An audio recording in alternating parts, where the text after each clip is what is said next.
This is the fifth quarter.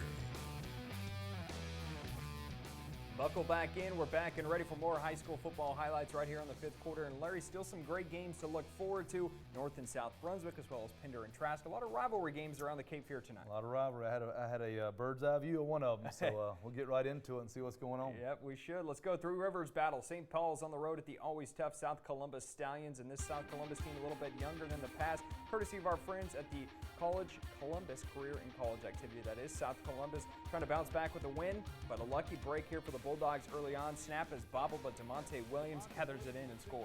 Yeah, Coach Dove is an outstanding football coach, and he does have a young team. You can see they're a wing T school. That's what they're running.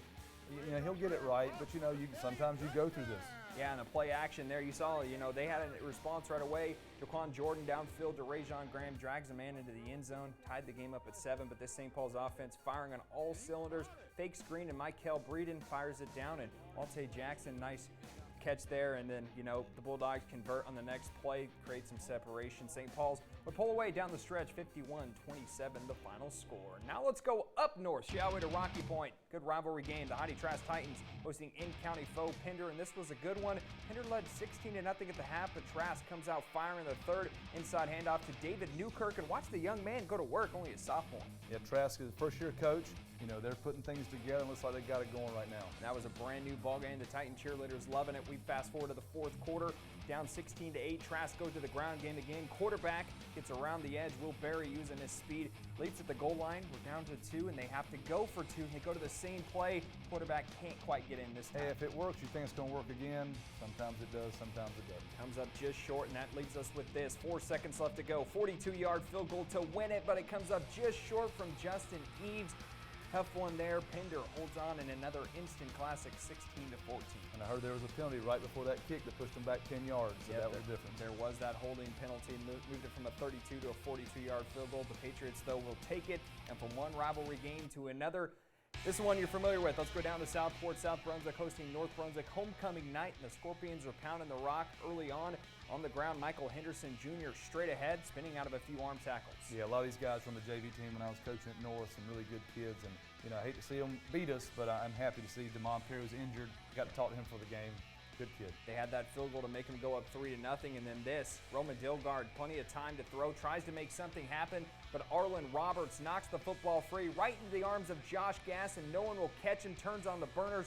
Defense wins games, and the Scorpions go in there for a defensive score. Yeah, it was a tough-fought game, and we thought we had a chance in the second half. We came out firing, and we just could never get out there and get ahead. Yep, South was, you said, trying to find an answer there, go to the air, and Dilgard has his pass picked off by Kenton Statford here. South, though, as you said, gets into the end zone late, but couldn't complete the comeback. North wins it 11-6 in a tough, grinded-out games between, two teams. And Larry, you expect that, you an assistant coach for South Brunswick, you expect anytime you guys meet up with North that there's going to be some fireworks and a tough, grinded-out ball game. Absolutely. After last year, we kicked the last-second field goal to win the game last year. We knew it was going to be tough. They got good players, and it was a hard-fought game. It was good to be at home. We've been on the road for every week, and wish we could have won, but it was a good game. And you talk about it, you guys have been on the road, had to start that season on the road due to your field trying to be redone, but, great atmosphere tonight. One of the greatest crowds you said you've seen since you've been working at South. I was talking to the athletic director, and I said, man, this may be a record here, and it was great. I'm glad everybody came out. It was a good high school football game. You paid $6, you got your money's worth. Absolutely, 11-6 the final score. Now let's take out some of our other games that we have from around our area tonight. Final scores for you. Once again, Hoggard beats Ashley 14-0. North Brunswick over South 11-6 the final. New Hanover all over Topsail 51-7 the final. West Brunswick beats Lady 20-0. Some of our other final scores. Well, Pender's all over Trask, 16-14 last-second field goal, went wide left. St. Paul's all over a young South Columbus team. And West Columbus goes down 6-48 there at East Bladen. East Bladen looks like they're starting to get things rolling. Yeah, and that's a team, we thought about for a little while. When were they going to get things going? But it seems like things are starting to click. And how about this win for the Whiteville Wolfpack on the road at Fairmont? Fairmont was 4-1. Whiteville was also 4-1, and the Wolfpack just take it to them. 58-16 the final. And then the last one you see there, East Columbus did have to forfeit tonight. Not enough healthy available players for the Gators tonight. They have to forfeit to Red Springs. Yeah, that's a tough situation, and hoping some of those guys can get back. So, the bad thing is the seniors. You don't ever want seniors to miss a high school football game because they're so precious and you'll never get them back. So, hats off. Hope everything goes good down in down in Lake Waccamaw. Yeah, let's hope they can get back on the field next Friday night. Well, don't go anywhere. Much more of the fifth quarter coming your way. We'll end up this week's fifth quarter play of the week.